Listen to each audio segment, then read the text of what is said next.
अवघ्या काही दिवसांपूर्वीची पोस्ट. आजवर ज्याच्या सोशल मीडिया अकाउंट्सवर केवळ नव्या गाण्यांच्या, नव्या कामाच्या, नव्या कॉन्सर्टच्या पोस्ट असायच्या, तिथं आजपासून मी पार्श्वगायन करणार नाही अशी पोस्ट दिसली आणि त्याच्या लाखो करोड चाहत्यांमध्ये एकच खळबळ माजली. अर्थातच ती पोस्ट होती आघाडीचा गायक अरिजित सिंग याची.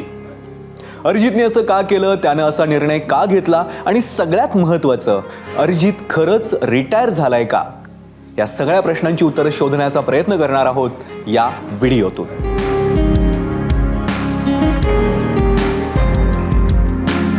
यामध्ये सगळ्यात पहिला आणि अत्यंत महत्त्वाचा मुद्दा म्हणजे अरिजितला असलेली मागणी. माझा एक वैयक्तिक अनुभव सांगतो की जेव्हा इंडस्ट्रीतल्याच एका मोठ्या प्रोड्युसरनं अरिजितला त्याच्या एका सिनेमासाठी गाणं गाशील का असं विचारलं होतं. म्हणजे माझ्यासमोरच तो कॉल झाला होता, फोनवरती ते बोलणं झालं होतं. तेव्हा निर्मात्याच्या या प्रश्नावरती अरिजितने अत्यंत नम्रपणे उत्तर असं दिलं होतं की किमान 1 वर्ष वाट पाहायला लागेल. कारण अगदी स्पष्ट आहे की त्याच्याकडे आधीच असंख्य निर्माते, संगीतकार, गीतकार लाईन लावून उभे होते.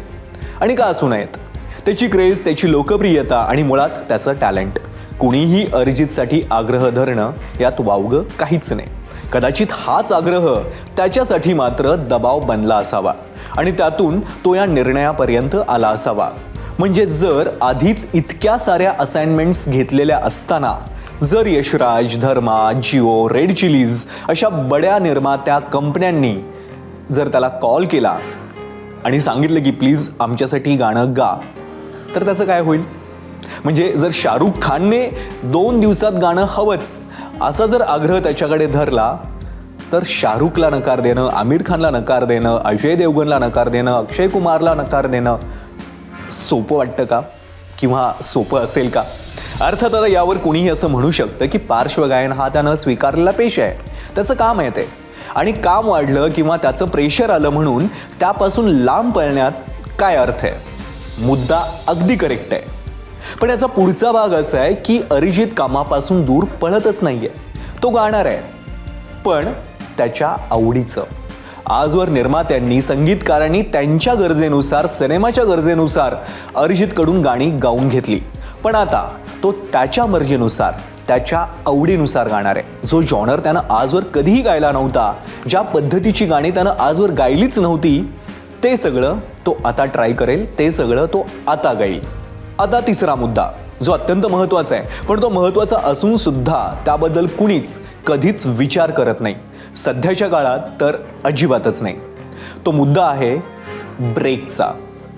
कोणताही कलाकार, मग तो अभिनेता असो, गायक असो, संगीतकार असो, लेखक असो किंवा मग कुणीही, एका ठराविक काळानंतर एकसुरी वाटू शकतो.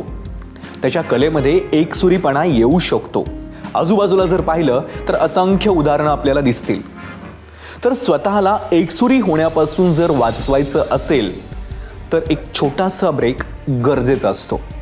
कोणतीही अभिव्यक्ती कलाकाराला थकवणारी असते, पिळून काढणारी असते.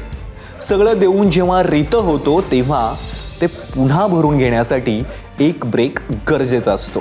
पण सध्या परिस्थिती अशी आहे की एक दिवस जरी इन्स्टा स्टोरी अपडेट केली नाही तरी कलाकाराला किंवा मग आपल्यापैकी कुणालाही असं वाटतं की लोक आपल्याला विसरतील. ही जी भीती आहे ना, ही जी असुरक्षितता आहे ना, ती अनेकांना गिळून टाकते. अशा परिस्थितीत अरिजितने भविष्याचा कोणताही विचार न करता अत्यंत धाडसानं ब्रेक घेण्याचा किंवा मग आपल्या आवडीचं काम करण्यासाठी थेट पूर्णविराम घेण्याचा निर्णय घेतलाय. कदाचित त्याचं येणारं काम फार मोठं व्यावसायिक यश मिळवून देणार नाही, पण समाधान नक्कीच देईल. एबीपी माझा, उघडा डोळे बघा नीट.